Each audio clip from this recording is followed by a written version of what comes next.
ഇടുക്കി പീരുമേട്ടിൽ വിദേശത്ത് ജോലി വാഗ്ദാനം ചെയ്യപ്പെട്ട് സാമ്പത്തിക തട്ടിപ്പിനിരയായി യുവാവ് ആത്മഹത്യ ചെയ്ത സംഭവത്തിലെ പ്രതി അറസ്റ്റിൽ.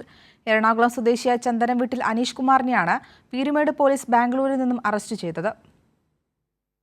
ഇടുക്കി പീരുമേട് കുട്ടിക്കാനം പള്ളിക്കുന്ന് സ്വദേശിയായ അമൽ വി നായരുടെ പരാതിയിലാണ് പ്രതിയായ അനീഷ് കുമാറിനെ പോലീസ് അറസ്റ്റ് ചെയ്തത്.